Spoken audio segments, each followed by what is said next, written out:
Good morning, Alderwood. Student section somewhere over there. How you doing? Well, if you don't know who I am, my name's Curtis. I run our student ministry here at Alderwood, and we are in our final week of our series called I Am. And, you know, Jesus once asked his followers, his disciples, who do people say that I am? What is the word on the street? What are you hearing as people talk about me? And they came up with various answers from, you're John the Baptist, come back from the dead. You're one of the prophets, come back to us. You're a good teacher. And then he flipped it on them and he said, okay, that's fine. Like, you've heard about what other people are saying. Who do you say that I am? And an impetuous young man, you might have heard his name before, named Peter, he speaks up and he says, well, you're the Messiah. He's saying, you're the one we've been long awaiting for. You're the coming king, is basically what he's saying. And I don't know that Peter actually really understood what he was saying as much as it was like the really good church answer. Like, he knew what he was supposed to say. Because not too long after that, Peter says some pretty knuckleheaded things too that Jesus has to correct him for. But throughout John's gospel, what we find is that Jesus is actually revealing who he says he is. And that's what this I Am series is all about, is Jesus begins to answer the question of who he is by this series of statements beginning with I am. And looking at the Gospel of John, we've been using this verse as kind of our key verse for the series, is what John says about why he wrote his gospel. He says, but these are written so that you may believe that Jesus is the Messiah, the Son of God, and that by believing you may have life in his name.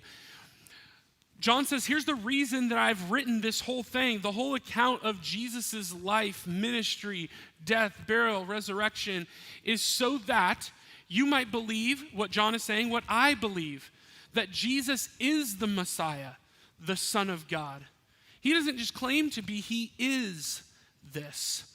And so as we go further into our passage today, we're going to look back at what has Jesus said so far about who he is in our series. And here's what he said so far. He said, I am the bread of life. I am the light of the world. I am the gate.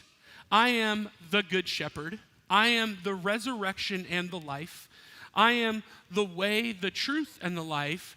And this week, our passage, Jesus is going to make another kind of strange statement. I am the true vine. You know, it's been said that politics is the predominant religion of our day, especially in America. And if you don't believe me, go hang out with some students. Because I've never met a generation of students yet who are more socially aware and are more active in their thoughts and their conversations in the political stratosphere. Like, they're very aware of what's going on. They care about what's going on, and that just hadn't been the case for young people a long time ago, right? You didn't really care about it until you could vote. But it is the predominant religion rising in our world today. Now, if you're an American citizen, you attained that citizenship one of a couple of ways. There's key things that have to be true in order for you to be a citizen of the United States. You were either born in the United States, your parents are U.S. citizens, and so just by the sheer fact that your parents are citizens, you are born a citizen. So it is through lineage that you become an American citizen, or you went through a green card process to attain American citizenship. We're about to enter another series of elections. I know you guys are all really excited about it, right? 2024. Who can't wait to relive this circus? But 2024 is going to be another election year. And I want you to imagine that one of the candidates is running on this platform. That, you know, I know how you become citizens before. We're all familiar with it. But in order to become a citizen of the United States, or to remain a citizen of the United States in the future, you're going to have to follow me and vote for me.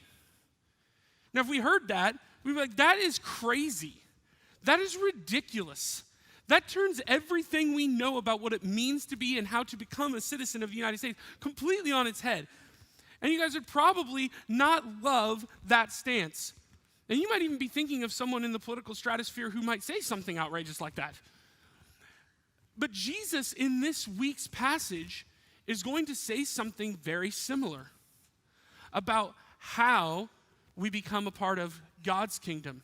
And he's going to flip completely what they had once believed about how to be a part of God's kingdom. And he's going to center it wholly on himself. Let's read this together in John chapter 15, verses 1 through 5. Jesus says, I am the true vine, and my Father is the gardener. Every branch in me that does not produce fruit, he removes, and he prunes every branch that produces fruit so that it will produce more fruit. You are already clean because of the word I've spoken to you. Remain in me and I in you, just as a branch is unable to produce fruit by itself unless it remains on the vine. Neither can you unless you remain in me. I am the vine. And then he says something about us. You are the branches. So this statement on its own, without any context, doesn't really appear to be all that earth-shattering, especially to a 21st century American audience, especially if you look around the greater Seattle area. I don't know if you've noticed this, but though 100 years ago, this area was completely agrarian, it's no longer that way. There's not a lot of farmland. Where we're sitting right now used to be where they raised chickens. That isn't happening anymore. I don't know if you haven't noticed, but although that probably would be pretty lucrative now with the cost of eggs, right?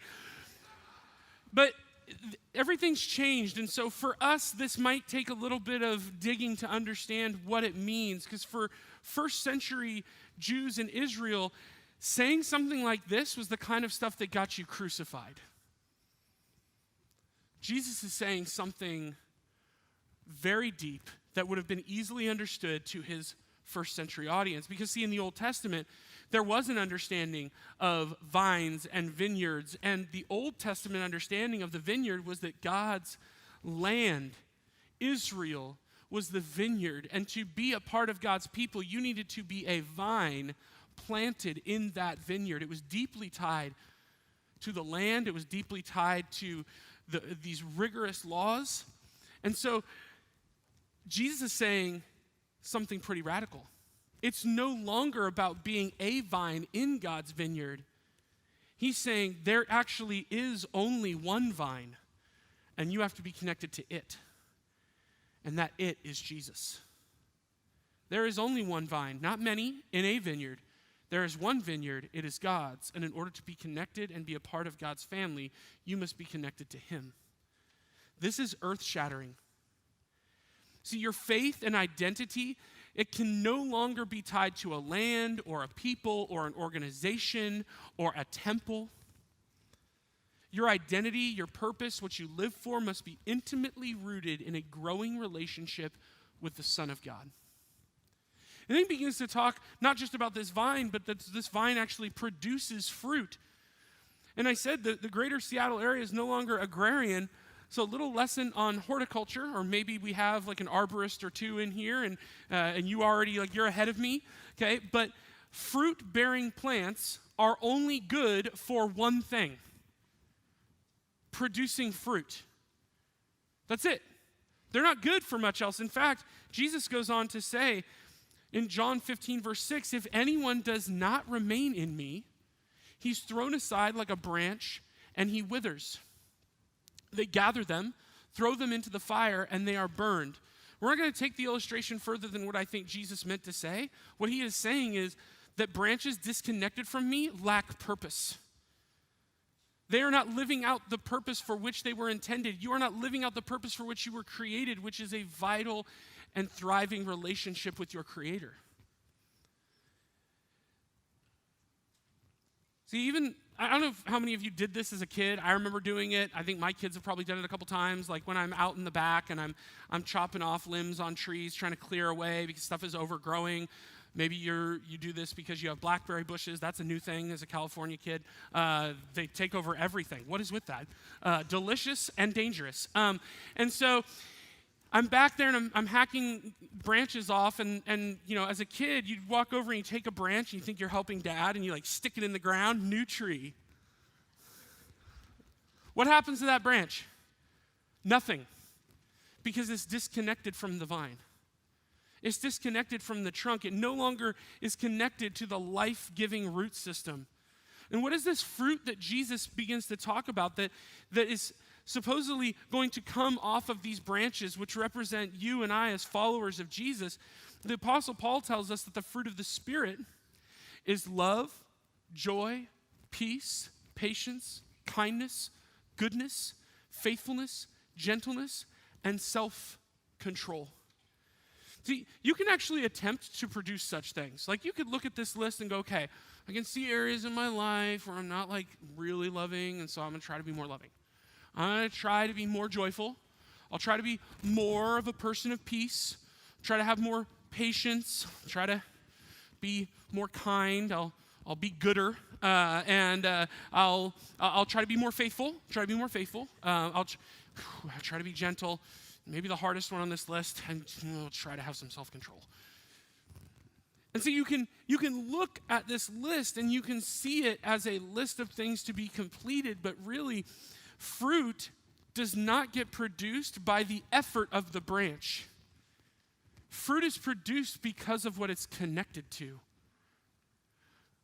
Fruit and good works are byproducts of being connected to and remaining in Jesus. So I want you to think about this. I've got this tree here, and I didn't get grapes, even though Jesus is probably talking about a grapevine, but we're in Washington, so apples, all right? I've learned.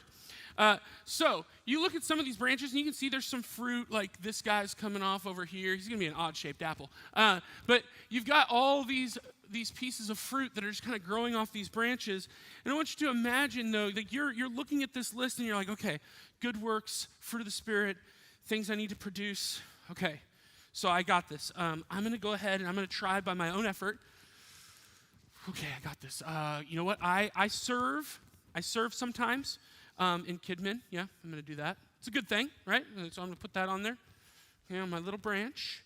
You know what? I pretty regularly attend church. So put that on there. Church attendance. There you go. You know what? That neighbor that really just grinds my gears, I did not yell at them the other day. I was very patient. Okay, so I'll put that on there. You gotta move that down in the little room. Oh gosh. I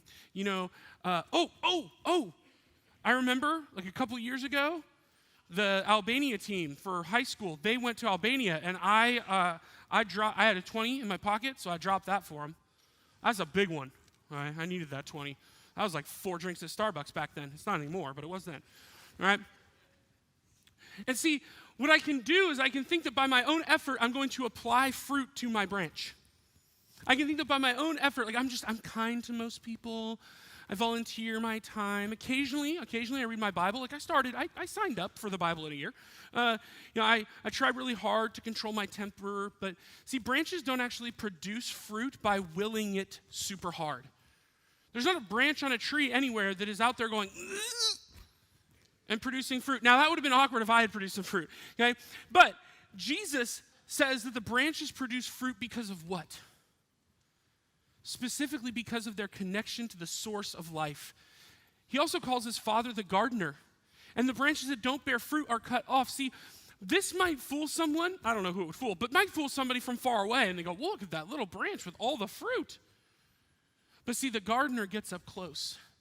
And he can tell the difference between what is produced here and what is produced by simply saying, I've done the checklist. Because one is about a heart that is transformed, and the gardener is not fooled. He cuts off what isn't fruitful. The gardener, it says, also prunes the fruit branches so that they will produce more.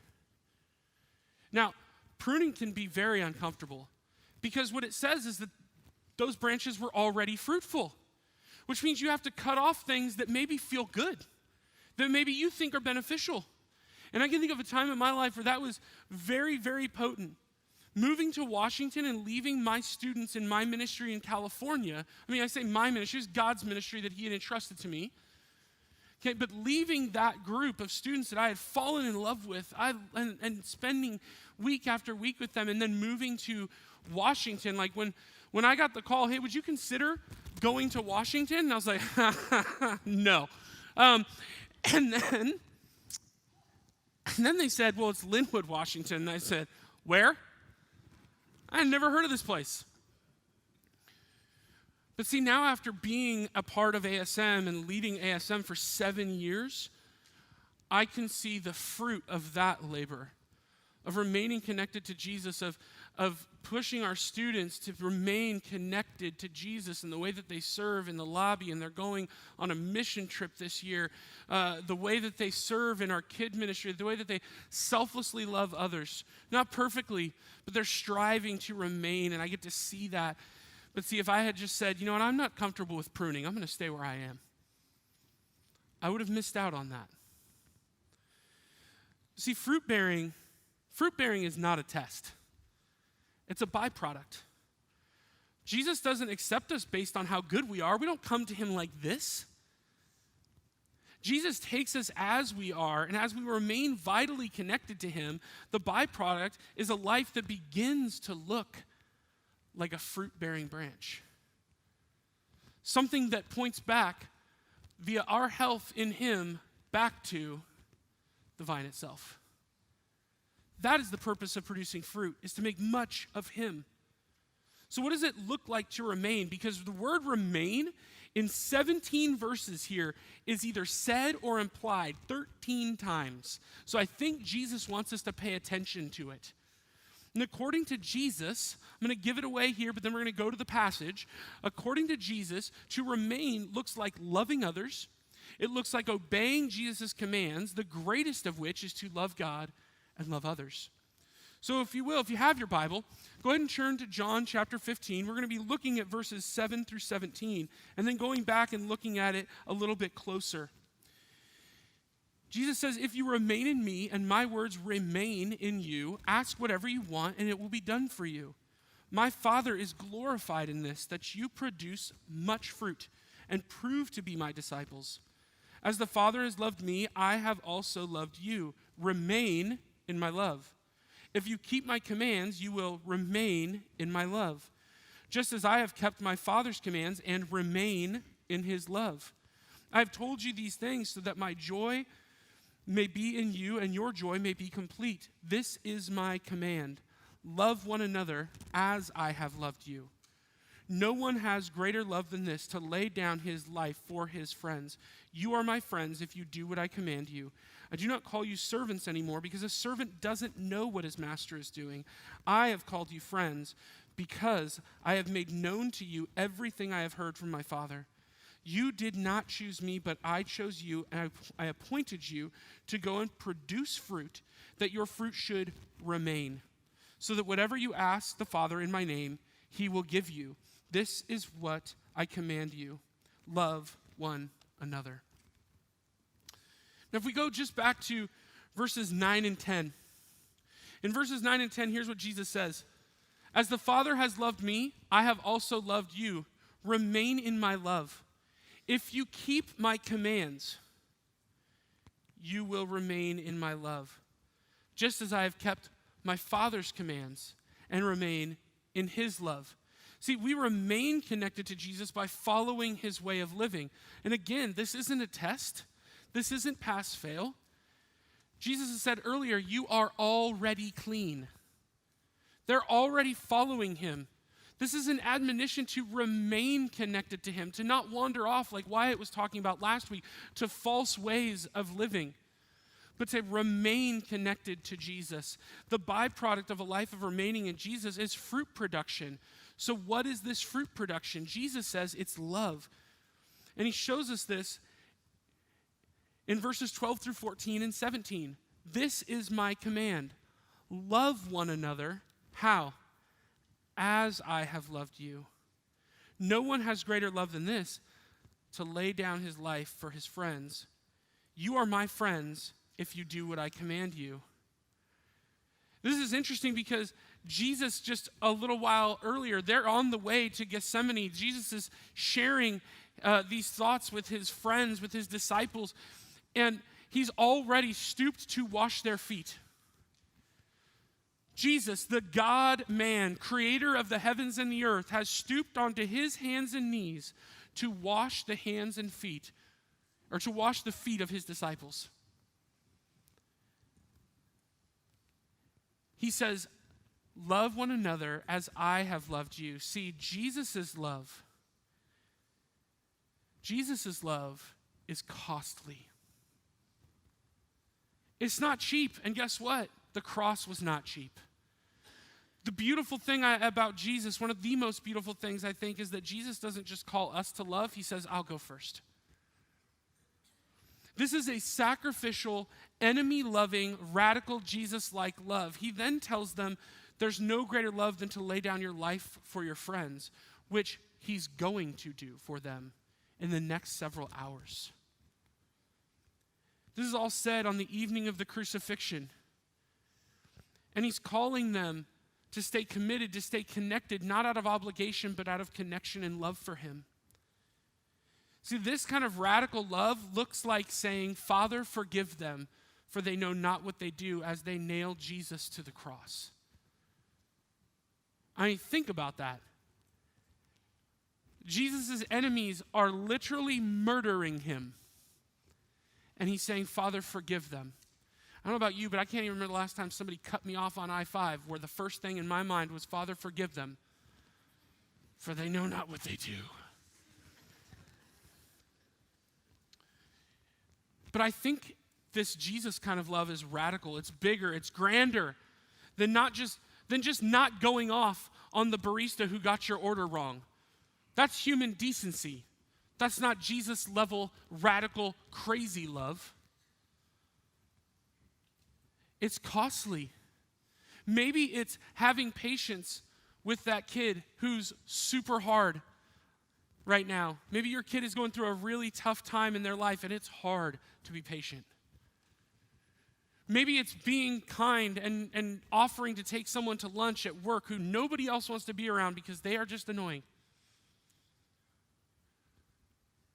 Maybe it's mowing your neighbor's lawn when they're gone for 2 weeks on vacation. And I'm not talking about any neighbor. I'm talking about the neighbor that constantly calls and notifies the HOA of all your infractions. That one. Maybe as a grandparent, it's just loving your kid as they deal with discipline issues with their kid and encouraging them rather than telling them how they're wrong and how you would have done it. See, Jesus-like love, it doesn't look normal.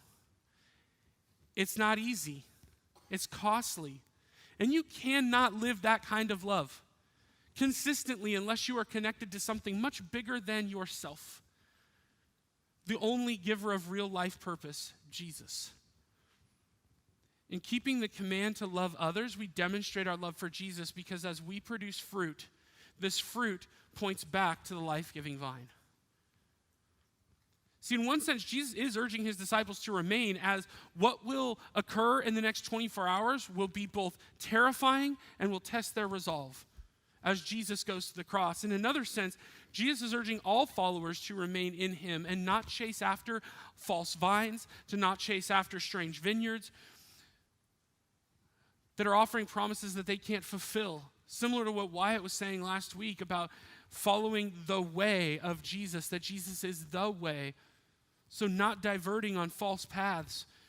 Jesus is not a vine in a vineyard. He is the only vine in God's vineyard. So what does it mean when Jesus tells us to ask for whatever we want and it will be given to us? Did you guys catch that? That sounds awesome. He says it twice too. That's really cool. Ask whatever you want and it'll be given to you. Let's see what he says. Verse 7. If you remain in me and my words remain in you, Ask, there it is, look at this. Ask whatever you want, and it will be done for you. Oh, but wait.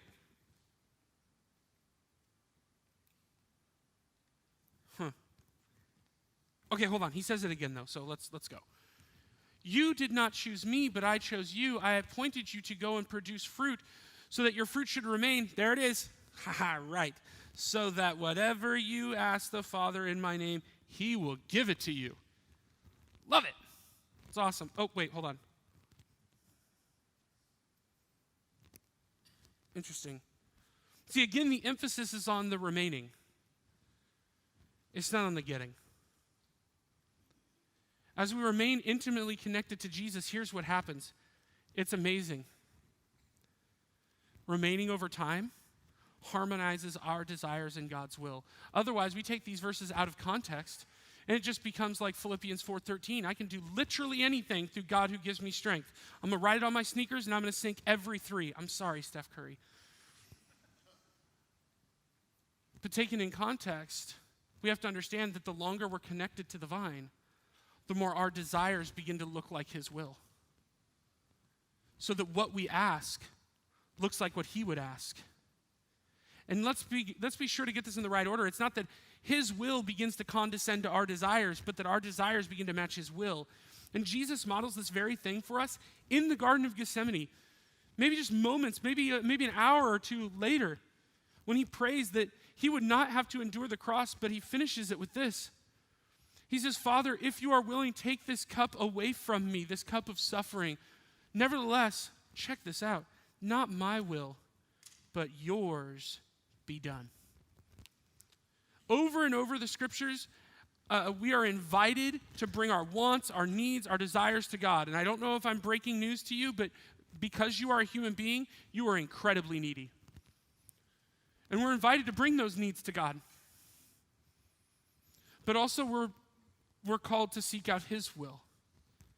See, just because we're told we get whatever we ask for in his name, if we just take that part right there, that makes God a cosmic vending machine, of which he is not. This whole passage has ultimately been about remaining connected to the only source that can bring us true purpose in life. And when we are connected to Jesus, our prayers don't come out as assumed outcomes. That's name it and claim it. That's prosperity gospel. That is not truth. When I tell God what I want and expect him to deliver, that is not me aligning my desire with his will. That is me asking him to condescend his will to my desire.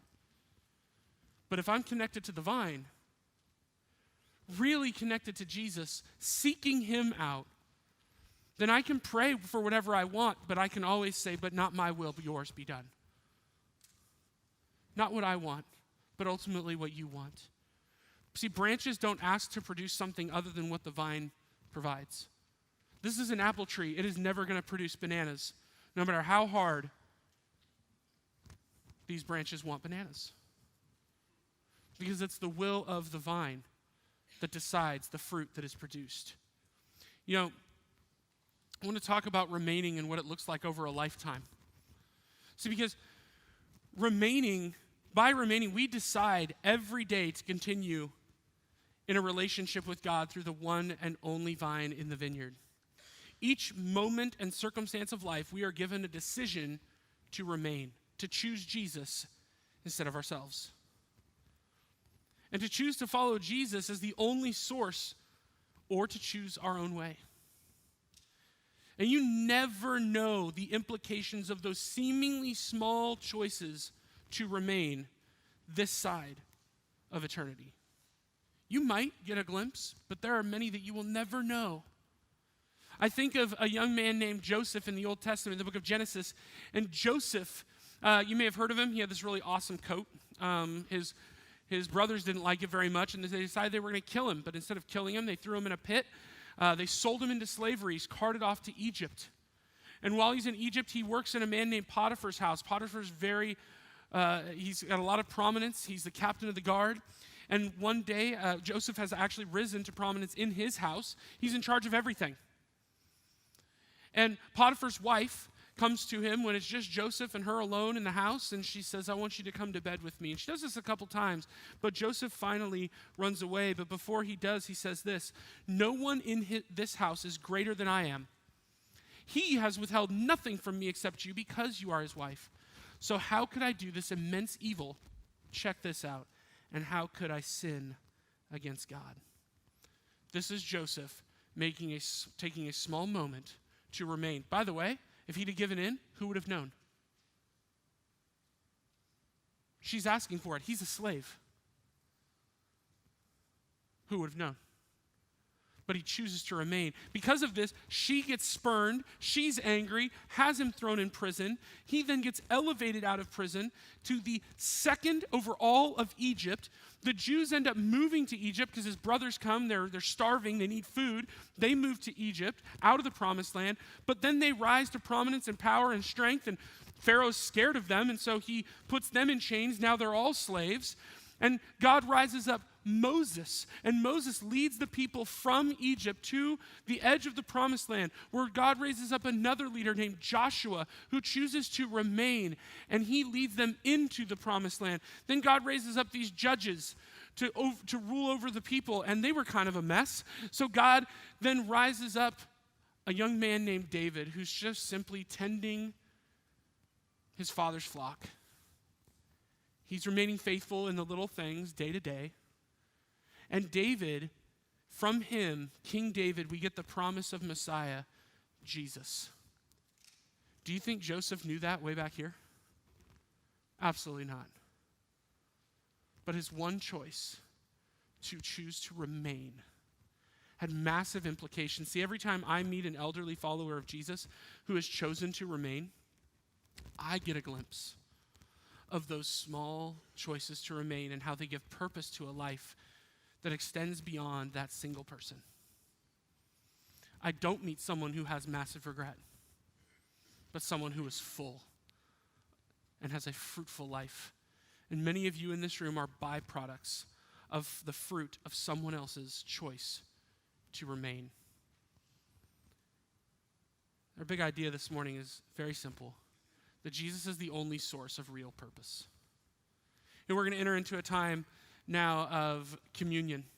So we take these moments, these pauses in our church life to remind us to remain in Jesus, to remember his suffering for us, to remember what he did for us at the cross, that he conquered sin, and then in his resurrection conquered death itself on our behalf. This is a moment where we can remember to choose to start new this week, today. I'm going to remain. So we're going to have our worship band come back out, and they're going to lead us through a song while the elements are passed, and then we'll take communion together. But let me pray for us as we do that. God, I ask that you would be with us this morning. Jesus, thank you for giving us this beautiful illustration of what it looks like to remain. This picture of the vine and the branches. God, I pray that as a church, as we follow you together, that we would choose daily, individually and corporately, to remain in you. That we might bear much fruit. And that by doing so, we might point the world around us back to the vine, that we might make much of your name. It's in your name we pray.